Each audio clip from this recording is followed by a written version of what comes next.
Um governo cujo programa é chumbado pela Assembleia da República pode ser mantido em funções e em funções de gestão pelo Presidente da República? Boa noite também ao professor Bassal Gouveia. Não, do meu entender a questão não se coloca. Eu aí tenho a mesma opinião do professor Jorge Miranda, do professor Jorge Reis Novaes, do professor Vitalino Canas, acompanho-os perfeitamente. Aliás, é a opinião que sempre tive enquanto ensinei.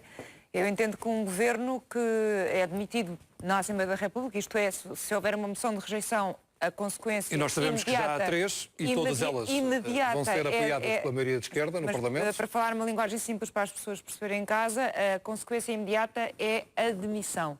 E, portanto, havendo uma demissão, esse governo não está em gestão. É, de facto, um governo demitido. E o Presidente não pode fingir que não aconteceu nada, como também já disse na televisão o professor Jorge Reis Novaes. E, portanto, o que tem de fazer, de seguida, ele nem sequer pode dissolver a Assembleia neste contexto, não é? Porque está-lhe vedada essa possibilidade. É ouvir os partidos, 6 meses é ouvir os partidos e nomear um novo governo. É exatamente isso que ele tem de fazer. Portanto, do meu ponto de vista, está completamente afastada a possibilidade sequer de considerarmos um cenário de governo de gestão. Acho que é inconstitucional. Eu já disse aquilo que pensava. É claro que este governo está em funções. Quero responder à consideração política. Não, mas quando está, claro que está em funções, eu digo, num cenário em que for rejeitado, do meu ponto de vista, é um governo demitido e nem sequer há governo de gestão e o Presidente terá de dar os passos que foram aqui referidos.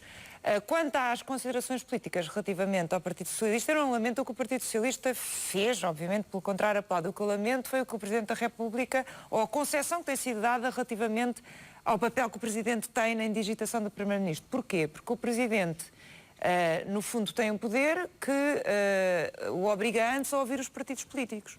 E ouve os partidos políticos, como teve de ouvir todos os outros partidos políticos, que não o PSD e o CDS, precisamente não para tomar chá ou para tomar Coca-Cola, mas precisamente para saber quais é que são as intenções deles, nomeadamente se têm a intenção de rejeitar aquele governo ou não. E foi isso que aconteceu e é importante para o Presidente ter estes dados na mão. E com toda a legitimidade, indigitar ainda assim, como fez o Passos Coelho, apesar de eu ter achado o discurso lamentável, nomeadamente porque assassinou civicamente 1 milhão de portugueses. E provavelmente mas também considerou que foi uma perda de tempo. Não, quer dizer, eu acho que é absolutamente legítimo indigitar, é uma decisão do Presidente. Acho que, como se demonstrou agora na votação da eleição do Presidente da Assembleia da República por voto secreto, em que não há qualquer possibilidade de domínio de disciplina de voto, quer dizer, ficou-se que é evidente este cenário, mas quer dizer, é um passo absolutamente legítimo do Presidente, não contesto isso, simplesmente agora os cenários de facto são esses, quer dizer, o Presidente o que é que pode fazer? O Presidente neste momento ou ouve os partidos e lá está, como eles respondem perante o Parlamento, quer dizer, onde se formam os governos é perante o Parlamento, os portugueses não elegem maiorias de governo, elegem de facto deputados, e é no quadro parlamentar que os governos se formam. O Presidente deve, de facto, nomear outro governo, se não ficarmos na tal situação, e mesmo um governo de iniciativa presidencial. Já lá vamos. Isabel Moreira, o Presidente da República, dizia-me há pouco, não pode manter-se esse governo em funções, mas pode fazer uma coisa, que é, tem que convidar o segundo partido mais votado, nomeadamente António Costa, a apresentar-lhe uma solução de governo, Exato. Mas perante essa mesma solução, rejeitar essa solução e não impulsar António Costa. Sim, quer dizer, imaginando que estamos em Marte, não é? Portanto, porque essa solução é tão mas estamos absurda. Em Portugal. Exato. 2015. Não, e a Cavaco mas neste Silva, caso isto é mais Júpiter. E a Cavaco Silva, eu por acaso acho que foi dito há pouco que Cavaco seguia uma doutrina que era de não praticar atos inúteis. Eu acho que ele por acaso muitas vezes chega a doutrina de não praticar atos úteis.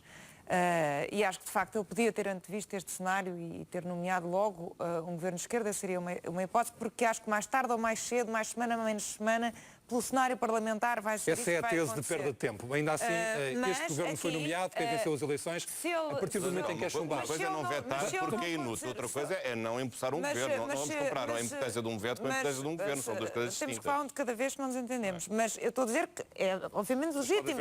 É legítimo ter feito isso. Temos que nos entender, mas pode haver debate. Isabel, deixe-me recentrar a questão. A questão é, se fizer um governo de iniciativa presidencial, como aconteceu com a doutora Lourdes Pintacilgo, portanto, se fizer um governo em que o próprio Presidente escolhe um conjunto de personalidades, que é uma coisa que penso que a Constituição não impede, o que acontece é que esse governo também tem de passar na Assembleia. Portanto, é evidente que também vai cair. Portanto, aí sim estamos perante um ato absolutamente inútil. Daí a minha referência a Marte. Era no sentido que aí é mesmo uma inutilidade total. Porque assim como o governo formado por Passos Coelho, já sabemos agora, e tivemos a prova na votação de Ferro Rodrigues para Presidente da Assembleia, que vai cair, um Presidente da Iniciativa Presidencial também teria de passar na Assembleia. Porque efetivamente é na Assembleia que os governos são validados, não é nas urnas. E por maioria de força também seria chumbado por essa maioria de esquerda. Exatamente, porque, repito, é na Assembleia que os governos são validados, não é nas urnas. E, portanto, sintetizando, se o governo de Passos Coelho for chumbado, como vai-se a Cavaco Silva, não resta outra alternativa senão aceitar António Costa como Primeiro-Ministro? Não. Não. De acordo com aquilo que é a tese da Isabel Moreira. A não ser que haja um golpe de Estado, não é? Não vejo outra alternativa. Porque não pode nomear um governo de iniciativa presidencial e não pode manter esse governo em funções. Pode nomear um governo o governo de gestão não pode.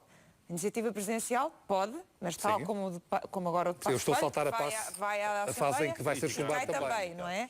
Portanto, aí sim seria a doutrina dos atos inúteis uns atrás dos outros, não é? Portanto, não seria Marte, mas seria Cavaquistão, não é? Portanto, não há outra hipótese. Isto é uma questão que pode demorar mais ou menos. E depois há uma irresponsabilidade política, que já foi aqui referida.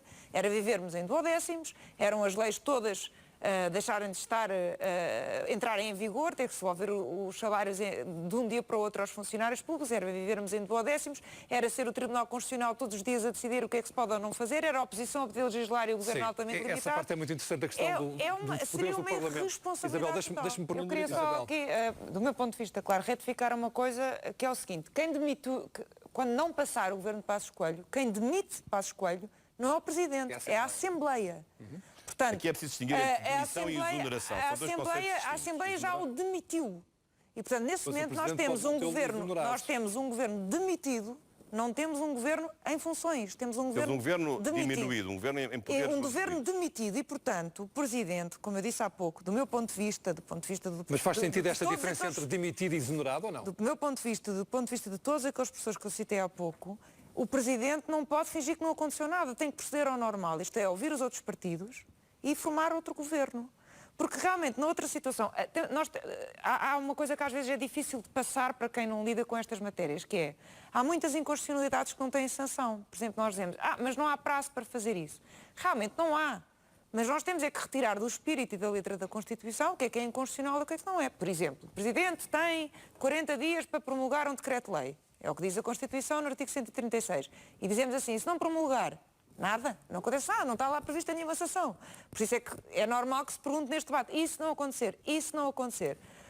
A questão é, o que se retira é isto que eu disse. O que aconteceu com o discurso do Presidente, para além daquilo que eu disse, de ter achado altamente desrespeitador de todos os partidos e de 1 milhão de portugueses que de repente perceberam que não valiam nada, é que o Presidente teve uma clara intenção com aquele discurso, foi dividir o PS. E teve o efeito completamente contrário. Quer dizer, eu penso que a esquerda já não precisava, mas se houve efeito cimento daquele discurso... Foi de unir o PS e provavelmente facilitar um discurso à esquerda. O PS já estava unido, isso eu posso dizer. E um acordo à esquerda com o PCP e o Bloco de Esquerda. Eu estou lá dentro e posso lhe dizer que o PS já estava unido. Eu, por acaso, não estou lá dentro, eu não sou deputada. Mas digo-lhe uma coisa, se houvesse algum problema, um deputado que é apelado pelo Presidente da República em clara violação do espírito da separação de poderes, a dizer vote desta maneira, eu sinto-me ofendida no meu mandato, não é?